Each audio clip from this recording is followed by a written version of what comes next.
It's Friday, it's puck time. I'm the Prez, and I'm back from my trip to Vegas. Big thanks to Alex and Carmine for hosting while I was away.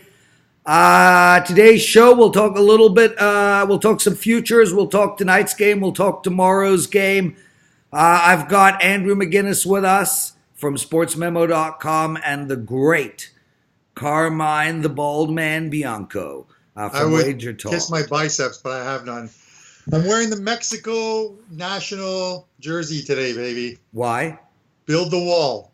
Don't build the wall. Which one? Is that like their soccer tactics, building the wall, like parking the bus? No, Mexico's got a very good soccer team, or football team, as I like to call it. But I'm just wearing a different jersey every day. Yesterday I wore one that got back in Greece, AEK Athens. It didn't bring me any luck with my Europa League play yesterday, but whatever. Yes, you've been red carded because I don't care.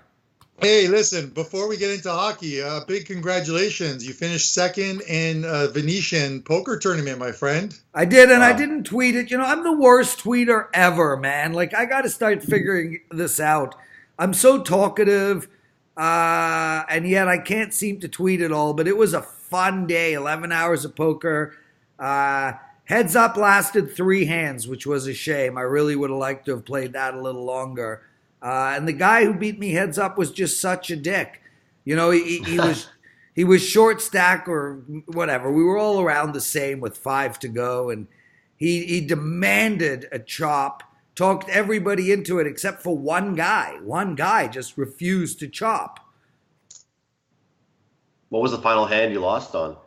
Ace 8 versus Ace 9. So was hoping when he turned it over that we'd have a pair to the board with a king or queen, but alas, he hit the 9. Listen, heads up, Ace 8 is a very strong hand. You seem to run into Ace 9. There's probably like about 22% chance of a chop there. Still, but listen, man, second place is better than nothing. And on the very last day before you leave, bring home a little extra money. But yeah, it worked out great. I had a phenomenal trip, and we got lots of exciting, fun announcements coming up. Guys, let's get into it today real quick. First pitch, great show. Brian Leonard and myself, we took apart every game on the board in baseball. And Marco is joining me on Morning Joe and the Pro to talk NBA.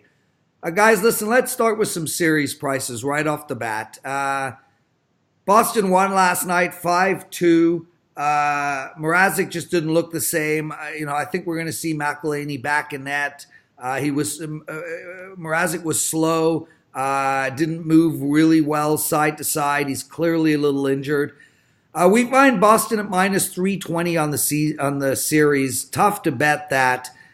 Carolina is plus 260, and Carolina has been in the spot already. Plus, Boston won both series against Toronto and Columbus, losing the first game. Is this the series they lose, winning the first game? Andrew, I go to you first. Does Carolina have a chance? I don't think they do, Prez. Carmen and I talked about it yesterday. They match up perfectly against Carolina. Everything Carolina can do, Boston can do better. And they really proved that yesterday, line for line, whether it's physicality, whether it's skill, whether it's goaltending. People forget how great Tuukka Rask really is sometimes. And, I believe it was around a 1.74 goals against average in that last series against Columbus. I mean, that's unbelievable. He's absolutely standing on his head. So the answer is no. Yesterday, Carmen and I both agreed Boston was the play. And I gave out on PuckTime a pick here, Prez. It was plus 100 for the Bruins to win Game 1 and the series. So, if anyone tailed that, all of a sudden you're holding a plus 100 ticket for the Bruins to win the whole series. It's a great bet, Andrew. And I agree with you 100%. I feel like, where Boston can be had is against a very fast hockey team. And the Leafs took them to Game 7, and they're very, very fast. Columbus, Carolina, and Boston are very similar, all three of them. These teams have big players up front. They grind them down. They're slower paced games. And I think Boston actually matches up better with Carolina than they do Columbus. I just don't think Carolina is going to have the scoring power.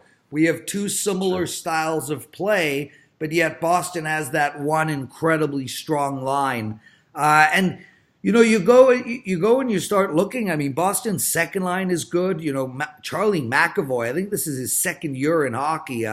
He's unbelievable. Tuukka Rask, as you said, really great. I mean, Carm, I don't know if you have any thoughts here. We're late to the party on Boston at minus 320, but I think they win this series, and I think they might win the series in 5. It's, last night's game, I released to my clients at like 4% play, and I don't typically, unless it's a big play, I typically don't put a puck line out there, but I took the Bruins puck line minus 1.5 plus 182. And a couple of factors. Yeah, Mrazek he didn't look himself, but you have to remember he hasn't played since game 2 of the last series. That ended May the 3rd, I believe it was, on Friday. So he hasn't been in net for quite a while. We're looking at probably about 8-9 days since he's been in net. Does he bounce back? I think they stick with him. I think it's too early to pull the plug on him. I think they stick with him. And listen, they were motoring along until that's such a stupid penalty by Jordan Staal, the boarding penalty. It literally flipped that game around. Up until that point, the Canes were playing their style of hockey, gave the Bruins a power play, and then they followed up with another power play, 2 goals, and they're done. A little tired coming in, and this is one of the things or a little rusty coming in. It's one of the things I thought would affect them. So did I get lucky with the Bruins last night? I don't think so. I still think they're the better team, not only yesterday, but in the series. And I tend to agree with you. I don't think this goes past 5 games.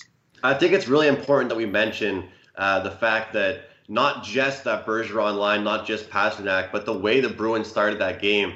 I mentioned yesterday that it's going to be kind of the depth is going to be the key for the Bruins, and the top guys are going to be the key for the Carolina Hurricanes. That's exactly what it was. I mean, I said yesterday, Sebastian Aho has had a great year against the Boston Bruins. He had 4 goals in 3 games against them. But then looking ahead, did you think Kempfer was going to score? Steve Kempfer. How many people even know that name? Not a lot of people. Marcus Johansson down there in the third line getting involved really early on. And like I said, it's kind of like that basketball analogy, Prez, where you get the third line going and it opens things up for the top line. And then we saw Marchand and Bergeron get going late in the game. Prez, let me tell you, just before you jump in, you look at this series against Carolina, you look at the one against Columbus, and I look at the 3 teams that Boston are playing in order to get to the Cup, and I believe they actually got by in the first round the toughest team. Of course. That matched up the best against the Bruins. I don't think Columbus matched up well against them, and I don't think. And the crazy thing is, Carm, I mean, they got a real legit chance of playing the 3rd team that they match up against well, and that would be St. Louis, because here would be another team that plays the similar style as Columbus does and the similar style as Carolina. I think where they might struggle will be against San Jose with their outlet passes, with Burns, that 2-headed monster on defense. So yeah, I mean, if St. Louis wins that series, I think Boston's going to win it all. Guys, let's talk about the St. Louis series. San Jose at minus 125 to win the series here. Carm, we'll go to you first. I actually think St. Louis is going to have it tough.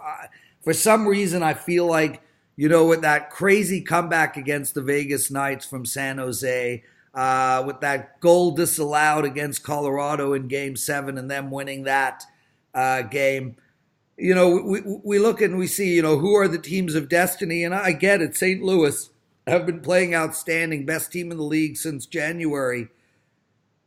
I feel like San Jose is going all the way. Finally, it's been 20 years in the making. I like San Jose minus the 125. Carm? Yeah, there wasn't much separating these teams during the regular season when they met up. A 3-2 overtime game, and then over the course of like 8 days, they both won at home 4-0. But the approach I've taken in the playoffs, and especially the second round, is nothing that happened during the regular season really mattered, other than looking at the Blues and how they had the best second half of any team from January 1st on. And they just continue to do it. They're playing so well on the road. I think they've only dropped one game on the road. I think they were like 5-1 on the road, and I don't think there's much separating these two. I don't want to. I understand what you're saying about the Vegas thing and the disallowed goal. The disallowed goal was great for me because I did have the Sharks as a 5% play, so I was glad to win that. But I don't want to be a prisoner of the moment, and it almost sounds like that's good shit there, Carm. Well, it's we've got to sort of look at it from the thing. I actually think I like the Blues in the series. You're only getting 105 on them, but they're telling you it's tight by that line. And I like the Blues. I think they've got to take for game one. I think it's big to get out there, steal game one, and you're literally almost free rolling it into game two. The Sharks are in a tight spot because if they lose game one, I'm telling you, this Blues team, they just take on a life of their own. They're just playing so well, and they have an amazing way to get it done. And the pressure is not getting to Binnington at all. He is playing well. He talked about how in that the overtime against the Stars, he started to get tired, but now he's had a couple days off. I think he'll be fine by the time Saturday rolls around and tomorrow night and they play this game. I think the Blues come out on top. Andrew, what do you think? I like the Sharks, Prez. I think that what's going to happen to this Blues team is they're going to realize that they can't rely on Binnington and they can't be only winning lower scoring games. I get it, they've scored a decent amount in some of them, but the Sharks throughout their entire lineup have more weapons. The Sharks scored 20 goals versus Colorado in 3 and at least 5 of those games. And you look at both these teams, Prez, one of them throughout this playoffs, 18% on the power play. That's San Jose. The other team, St. Louis, 17% in the power play. The reason why I'm saying that is because that opens things up for San Jose 5-on-5, and that's where they've really been their best. They've struggled big time. They're really, I believe, 2 for 22 at some point during this playoffs on the power play. So the fact that they're going up against another team, it doesn't really get involved in taking penalties or special teams themselves. 5-on-5 action, they're leading the way right now, and they also have an outstanding penalty kill. Martin Jones is picking things up at the right time, and I just love the supporting cast we're seeing right now from the Sharks. I don't think that the Blues have that it factor to go all the way, but it's I do buy into what Carm said, guys. I think that as much as we all think that San Jose might not even deserve to be here based off what happened, with that the penalty. They've went through that adversity and they've fought through it. And the fact that they haven't had that rest or whatever, they're just ready to go. I think it really does benefit them. So I'm on the Sharks here, Prez, but I do think it'll be a low scoring series still. But when it comes down to those games, third period, the pressure moments, I like San Jose to come up top. I'm going to talk about Martin Jones for a second because I know he brought him up. But Martin Jones stood on his head in this series. Now, is he as good as he was the last few games? I'm not really sure. Is he as bad as he was the first 3-4 games against the Vegas Golden Knights? No, I think it's somewhere in between. I don't think he can continue to play the way he did in the last couple of games, in my opinion, against the Avalanche. And I actually think that even with the rookie goalie, the Blues had the advantage there. I think the Blues will get more pucks to the net. They'll get guys in front of the net, something that Colorado didn't really do well, getting in front of Jones for those shots from the point, setting up the screens. We know the Avalanche are more of a finesse team. They didn't really do that, and Jones just looked a lot better than I think he really was. So he's got to prove me wrong, but it's Blues for me. People seem to have this theory that they're a slow team, that the Sharks are a slow team, but they're not at all. They're a very, very complete and Carlson team. is really, we're finally seeing the Carlson of old, and I think that might be the difference maker. Guys, let's talk Saturday's game and then Sunday's game and call it a show. Both Andrew, both you and I like the Sharks in the series. I'm struggling to bet the Sharks tomorrow night at -130. I think we have a more well-rested St. Louis team, and we saw this when Columbus went in to Boston after they won a Game 7. If St. Louis is going to steal one on the road, it's going to be the first one. But you mentioned you like the unders in these games. I think the play tomorrow is over the total of 5.5 at plus 110. I think St. Louis is really going to struggle with Burns and Carlson. And I think San Jose is going to get a lot of players to the front of the net. I like over the total of 5.5. Andrew? Yeah, I can see where you come from with that total there. For me, as far as the side goes, I know San Jose has played such a great game at home. They're very comfortable there. That's one of the reasons they close things out, and they're so comfortable there. But one of the reasons I like the under in this one, and I don't know if you guys are going to be shocked by hearing this stat, but the Blues allowed 4 combined shots in the second and third period in that closeout game against the Stars. They allowed just 1 shot on goal in the second period against the Stars. That blew my mind when I saw that. That's great defense. And, when you've got a great defense like that, and then behind that defense is Jordan Binnington, a guy that barely even looked excited after they got advanced to the conference finals, that means something to me. So I get it. It's going to be a faster paced series with the Sharks, but that's crazy. That's crazy how many shots they allow. No, and I understand what you're saying. I think for me the difference here is, from a shots perspective and a goal perspective, Dallas is very frontline heavy. Firstly, they have really only one major scoring line, but more importantly, San Jose's offense starts at their defense. And I think that's where we're going to see a huge difference here. It's very hard to stop shots on goal when they're coming from the point. So I don't think St. Louis is going to be able to handle that like they did against Dallas. Carm, I'm guessing you like St. Louis in Game 1.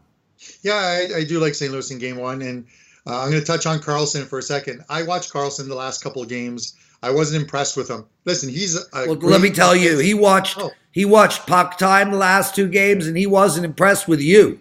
Well, many aren't. It doesn't bother me one way or another. Listen, he's a great offensive talent, but he was lacking defensively. He took some stupid penalties, put his team shorthanded. A couple of times he got caught up ice. It's just those are the things when you have a great offensive talent, you have to take one with the other. They're usually not great offensive, great defensive. In this case, he wasn't the last 2 games, and I don't know. I'm not a fan of Carlson right now the way he's playing. If I have a total and I'm playing the over, obviously I'm going to want him out there, generating some offense. But for me, it's Blues. I think Blues go in there, steal Game 1. They want to get a leg up on every single series that they play, or at least try to. And this is a big one. Going in there off a Sharks team that just played a Game 7, go in there, get a win, and move on. He's Carmine. I'm the Prez. Alex is not with us. Andrew is. A little bit of bed hair today, Andrew. Nice shaking of the camera. Guys, one last quick game tomorrow night. Boston, Carolina. Sunday night against Game of Thrones, against the Raps game. I'm an episode behind on Game of Thrones because of my trip. Well, it's a 3:00 game, so we're okay. Okay. Minus 155 for Boston. Over and under is 5.5.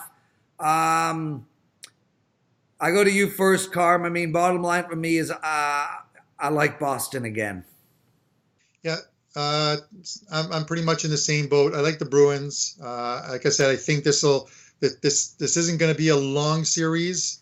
And by long, I don't think it's going to go 6 or 7. They could surprise me because the Bruins could easily win Game 2. And we saw what Washington did. Won the first 2, went to Carolina, and then dropped 2, right? So it's highly possible. But I think the Bruins win this one and then take one in Carolina. I'm going to lean to the under. I thought the under was a decent bet, even though I didn't play it last night. And it was on its way to an under until it went over. Until they took some undisciplined penalties by Carolina. If Stahl doesn't take that penalty, who knows what happens? We've seen games before where they get a couple goals in the first period and then nothing the rest of the way. We saw it in the St. Louis Dallas game. I was on the under 1-1 after one, and then not another goal until overtime. So this is the stuff that happens. It could have easily stayed 2-1 for Carolina, through that third period. You never know. Power plays are the equalizer when it comes to totals all the time. Absent of anything dumb going on in this game with stupid penalties or power plays, I'm going to lean to the under here. I think under 5.5 is a solid play here. Andrew? Yeah, I won't take too long with this one. I fully agree with that. I think the only way Carolina is going to be able to bounce back here and answer is going to be an unbelievable defensive game. And like you said, Prez, you weren't really impressed with Mrazek there. We're going to need to see a little bit better goaltending, better rebound control, so on and so forth. So I like the under. And if I were to go with Boston, I would take the regulation. I'm not trying to eat too much juice with this Boston team. But guys, especially if Boston drops or takes that game number 2, I'd look at Carolina in game 3 heading back home because we'll probably get a decent price, especially with them being down 2-0. He's Andrew. I'm the Prez. Carmine with us. It's puck time, and the show is in the bag. We'll see you guys Monday with Alex and Andrew. Boys, have an outstanding weekend. Carm, I'll see you tonight, right? Yeah, poker tonight. Okay, brother. Be good, everyone. Thanks for watching. All right.